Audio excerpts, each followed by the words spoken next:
Bienvenidos a la tercera y última sesión en nuestro estudio acerca de la pasión del Cristo. Espero que haya aprovechado el intercambio de ideas en su grupo. Espero además que nuestra enseñanza le haya provisto de un contexto más completo, no solo de lo que pasó en la historia de Jesús, sino también de su razón de ser. En esta sesión final, quisiera transportarlo a los últimos minutos de la película. Jesús ya ha estado colgado durante 6 horas en la cruz. Ahora mira al cielo, pronuncia sus últimas palabras: todo se ha cumplido. Y con esa afirmación cumple lo que vino a hacer. Pero ahí no termina la historia. La Biblia dice que un hombre llamado José de Arimatea fue a Pilato y le pidió el cuerpo de Jesús. Según la costumbre judía, José preparó el cuerpo para la sepultura. Con la ayuda de Nicodemo, mezcló unos 34 kilos de mirra y áloe y envolvió en vendas el cuerpo de Jesús con las especias aromáticas. De ahí José lo llevó a un sepulcro nuevo de su propiedad que había cavado en la roca. Luego hizo rodar una piedra grande a la entrada del sepulcro a fin de sellarlo. Cualquiera que contemplara esa escena se hubiera llevado la impresión de que todo había terminado. Prácticamente todos los seguidores de Jesús se dispersaron, temiendo que corrían peligro de muerte. El mundo de los discípulos se había derrumbado. Las ilusiones que se habían hecho se convirtieron en pesadillas. Habían dedicado 3 años de su vida a seguir a este que afirmaba que era Dios en carne y hueso. Ahora algunos de ellos volverían a la vida que llevaban antes de Cristo, la vida del pescador. Ahora que los discípulos se han esfumado, al día siguiente los jefes de los sacerdotes y los fariseos vuelven a Pilato y le dicen: Señor, nosotros recordamos que mientras ese engañador aún vivía, dijo: a los 3 días resucitaré. Por eso, ordene usted que se selle el sepulcro hasta el 3er día, no sea que vengan sus discípulos, roben el cuerpo y le digan al pueblo que ha resucitado. Ese último engaño sería peor que el primero. Pilato les responde: llévense una guardia de soldados y vayan a asegurar el sepulcro lo mejor que puedan. Así que van, cierran el sepulcro con una piedra y lo sellan dejando puesta la guardia. Al 3er día de la muerte de Jesús, hubo otro violento terremoto. Pero a diferencia del primero, este terremoto no anunciaba su muerte, sino su resurrección. En Mateo 28, la Biblia dice que un ángel quitó la piedra del sepulcro. Cuando María Magdalena y María, la madre de Jacobo, se acercaron al sepulcro, se encontraron con el ángel. El ángel les dijo: no tengan miedo. Sé que ustedes buscan a Jesús, el que fue crucificado. No está aquí, pues ha resucitado tal como dijo. A mí me encanta el versículo que sigue. Dice: así que las mujeres se alejaron a toda prisa del sepulcro, asustadas, pero muy alegres. Me imagino que si yo hubiera tenido una conversación con un ángel sentado en una enorme roca que había tapado la entrada de un sepulcro, también habría tenido miedo. La única emoción más fuerte que el temor que sintieron estas mujeres a causa de esta extraña experiencia era la esperanza y el gozo de saber que Jesús había resucitado venciendo la muerte. Tomemos un momento para hacer un recuento de lo que sabemos acerca de este sorprendente suceso. Se rompió el sello. El castigo por romper ese sello romano era muy severo, nada más ni nada menos que ser crucificado boca abajo. Se quitó la piedra. Esa piedra grande, que pesaba unas 2,5 toneladas, había sido puesta a la entrada del sepulcro. Los autores de cada uno de los 4 evangelios aseveran que la piedra fue quitada, corrida de la entrada. Falló la guardia. ¿Qué le pasó a esa disciplinada guardia romana? Los soldados tuvieron tanto miedo del ángel del Señor que se pusieron a temblar y quedaron como muertos. Desapareció el cuerpo. Quedaron solo las vendas y el sudario que había cubierto la cabeza de Jesús. Juan, el discípulo amado a quien Jesús le encomendó el cuidado de su madre, llegó al sepulcro, se asomó y vio allí las vendas, pero no entró. Luego llegó Pedro, que sí entró, y vio no solo las vendas, sino también el sudario enrollado en un lugar aparte. Hubo testigos oculares.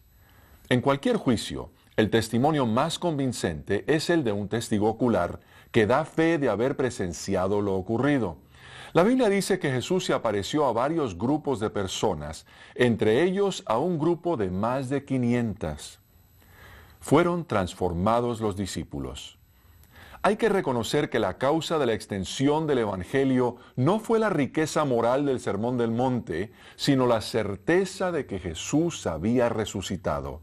De lo contrario, ¿cómo se explica que Pedro, el discípulo que había negado al Maestro, predicara con tanta convicción el día de Pentecostés, que como resultado unas 3,000 personas recibieron su mensaje, fueron bautizadas y se unieron a la iglesia? Y ese es un solo ejemplo de lo que hicieron los discípulos por la causa de Cristo después de su resurrección, incluso su disposición a morir por su Maestro. La evidencia es abrumadora y fidedigna.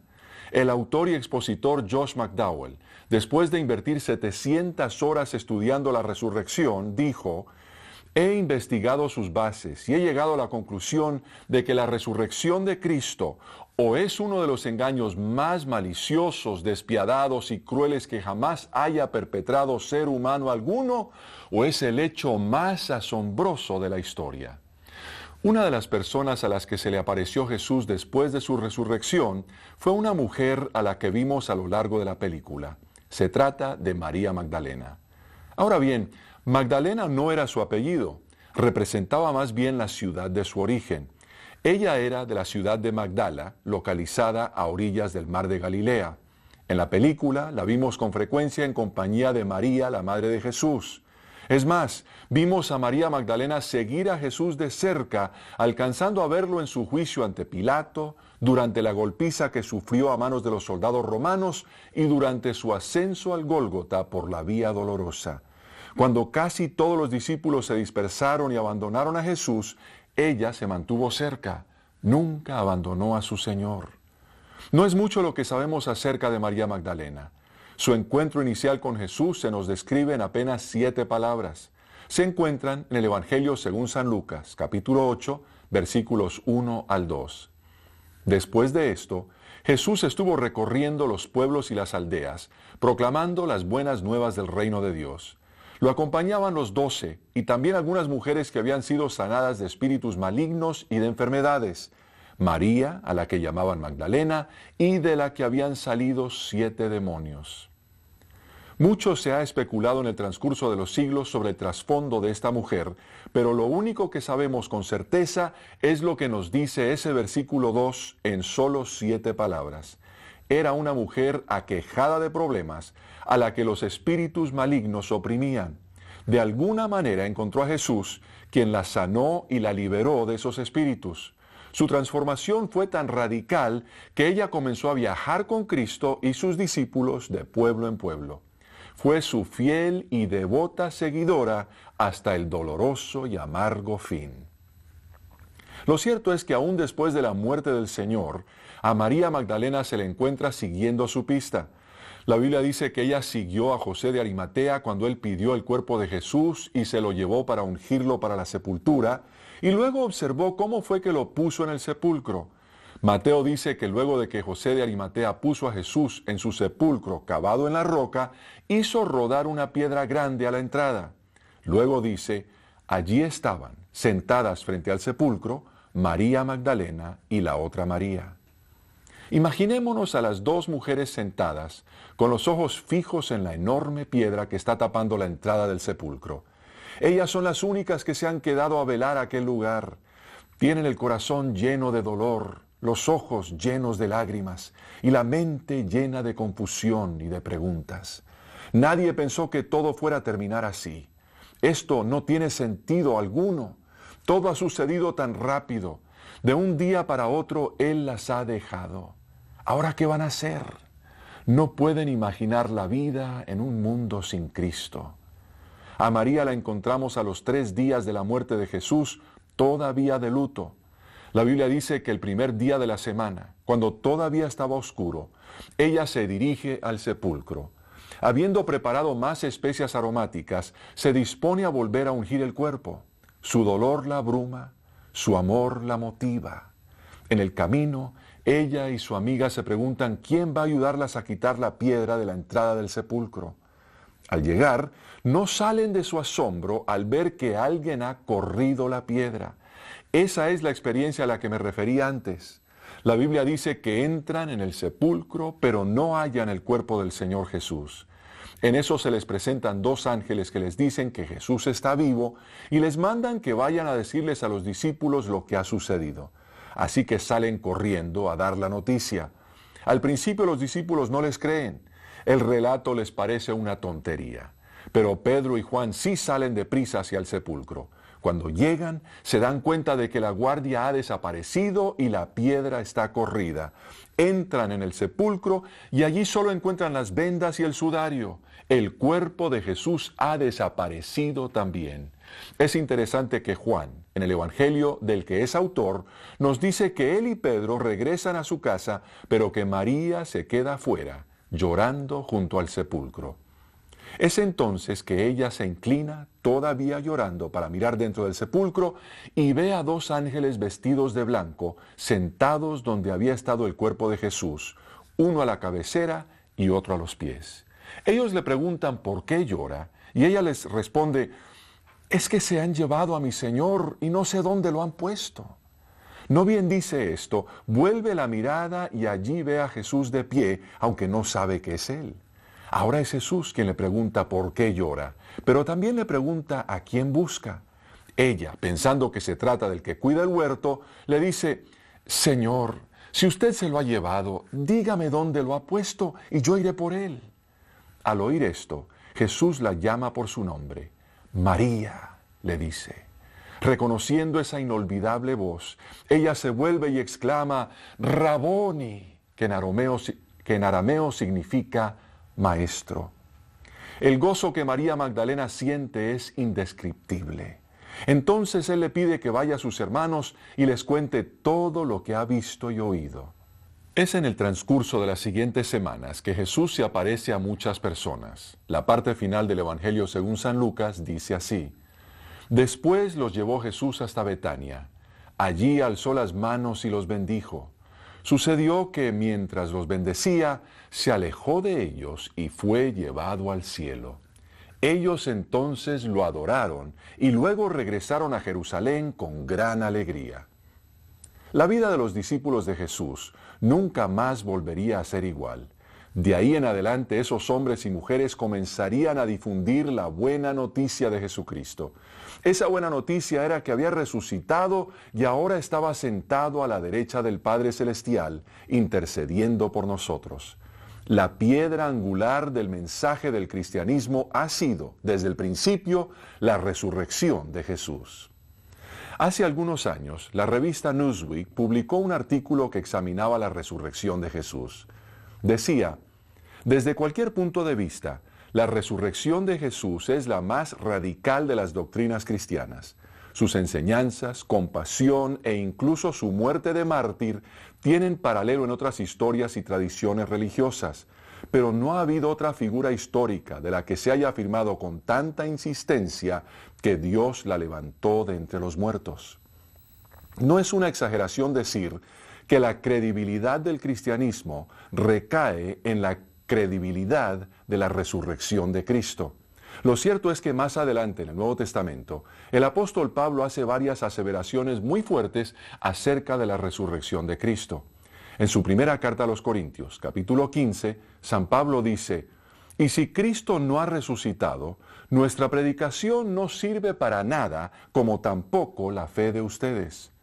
Con claridad meridiana da a entender que si Cristo todavía se encuentra en un sepulcro, o si su cuerpo fue robado y la historia de la resurrección no es más que una invención humana, entonces el cristianismo carece de fundamento. Si la resurrección es una farsa, Pablo alega que nuestra fe es ilusoria y nuestra predicación inútil. Si la resurrección es un mito y nada más, entonces más vale que cerremos las puertas de nuestras iglesias y nos vayamos a casa. Es más, si Cristo no ha resucitado, todavía estamos en nuestros pecados y todavía están perdidos los que murieron en Cristo. porque si la esperanza que tenemos en Cristo es solo para esta vida, somos los más desdichados de todos los mortales. El poder del Evangelio se basa no solo en la muerte de Cristo, sino también en su resurrección. Porque si bien Cristo tuvo que llevar nuestros pecados en la cruz, también tuvo que mostrar que podía vencer la muerte. Su resurrección es la garantía de que un día quienes lo seguimos tampoco seremos conquistados por la muerte. Tenemos un futuro más allá del sepulcro y la resurrección de Cristo nos lo garantiza. Al final de este capítulo, San Pablo dice: ¿Dónde está, oh muerte, tu victoria? ¿Dónde está, oh muerte, tu aguijón? El aguijón de la muerte es el pecado, y el poder del pecado es la ley. Pero gracias a Dios que nos da la victoria por medio de nuestro Señor Jesucristo. De modo que Dios nos ha dado la victoria sobre el pecado y la muerte por medio de Jesucristo nuestro Señor. Cuando conocemos a Cristo, no tememos la muerte. El aguijón de la muerte desaparece. Debido a que Cristo venció la muerte, también nosotros podemos vencerla. Es que la resurrección no es solo un relato interesante o apenas un acontecimiento de la historia universal. Tiene claras implicaciones para nosotros hoy. En su carta a los Efesios, capítulo 1, versículos 19 al 20, San Pablo dice: «Cuán incomparable es la grandeza de su poder a favor de los que creemos. Ese poder es la fuerza grandiosa y eficaz que Dios ejerció en Cristo cuando lo resucitó de entre los muertos y lo sentó a su derecha en las regiones celestiales». El poder de Dios que levantó a Jesús de entre los muertos es el mismo que Dios usa para transformar la vida de las personas. Como se le explicó en la segunda sesión, todo lo que usted vio en la película de la Pasión y todo lo que hemos dicho acerca de la resurrección forma parte de un plan que lo incluye a usted, el plan de Dios. Generalmente cuando alguien habla acerca de la Pasión, pensamos en los últimos días de la vida de Cristo, pero yo me pregunto si no debiéramos pensarlo de otro modo. Es que puede asimismo representar la pasión que Cristo tiene por cada uno de nosotros. Hemos pasado mucho tiempo tratando sobre el plan eterno de Dios. Dios quiere que formemos parte de su familia y ha sentado las bases mediante la muerte y resurrección de su Hijo Jesucristo. Imaginemos por un momento lo que eso quiere decir. El gran Creador y omnipotente Dios del universo quiere tener una relación con usted y ha hecho todo lo posible para lograrlo, como ya lo vio en la película. La Biblia dice que Dios mostró lo mucho que nos ama al enviar a su Hijo a morir por nosotros, a pesar de que somos pecadores. Así que la pregunta que debemos hacernos es: ¿qué necesitamos para tener una relación con Cristo? La buena noticia es que Cristo ya hizo todo lo necesario. Todo lo que tenemos que hacer es recibir ese maravilloso regalo que Él nos ofrece y comprometernos a seguirlo y a servirle de todo corazón. De hacerlo así, Él nos perdona de todo pecado y toma el control de nuestra vida. Escuche estas palabras de la carta de San Pablo a los Romanos, capítulo 10, versículos 9 al 11. Si confiesas con tu boca que Jesús es el Señor, y crees en tu corazón que Dios lo levantó de entre los muertos, serás salvo. Porque con el corazón se cree para ser justificado, pero con la boca se confiesa para ser salvo. Así dice la Escritura: todo el que confíe en Él no será jamás defraudado. No es más que un acto de fe decirle a Dios: acepto tu regalo de salvación para mi vida. Es posible que se esté librando una lucha ahora mismo en su corazón. Algo muy adentro le está diciendo: esto es verdad y yo necesito tomar este paso. Creo que Jesús es quien afirmó que era y que Dios lo levantó de entre los muertos y quiero formar parte de su familia.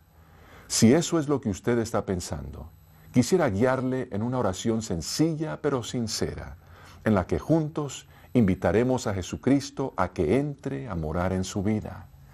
Las palabras que le voy a pedir que repita no las he memorizado porque no representan una fórmula mágica. Lo único que importa es que procedan de su corazón. Así que voy a pedirle que incline su cabeza y me permita guiarle en esta oración. Si prefiere, no tiene que repetir en voz alta lo que yo diga, aunque le recomiendo que lo haga, así como lo hice yo mismo hace muchos años. Lo que importa es que Dios oiga el clamor de su corazón. Oremos. Padre Celestial, gracias por permitirnos vivir la experiencia de esta película, La Pasión del Cristo. Te agradezco que me hayas dirigido a este grupo. Sabía que algo faltaba en mi vida, solo que no sabía que eras tú. Gracias por buscarme apasionadamente, aun cuando hacía caso omiso de ti. Reconozco que has estado procurando llamarme la atención y que me he concentrado en el plan que yo mismo he trazado para mi vida y no en el tuyo. Así que ahora mismo quisiera dar el primer paso al invitar a Jesucristo a que entre en mi vida. Quiero abrirte mi vida lo mejor que pueda. Creo que Jesús murió por mis pecados. Te pido que perdones todo pecado, que me aceptes en tu familia y que tomes control de mi vida. En el nombre y por los méritos de Jesucristo tu Hijo. Amén. Si usted hizo esta oración, la Biblia le promete en el Evangelio según San Juan, capítulo 1, versículo 12, que por haber recibido a Cristo y haber creído en su nombre, se le ha concedido el derecho de ser hijo de Dios. Ha sido un verdadero placer para mí poder acompañarle durante estas sesiones. Mi deseo para usted es que cada vez que vea una cruz, recuerde lo mucho que padeció nuestro Señor Jesucristo por su pasión por tener una relación personal con usted. Que Dios le bendiga.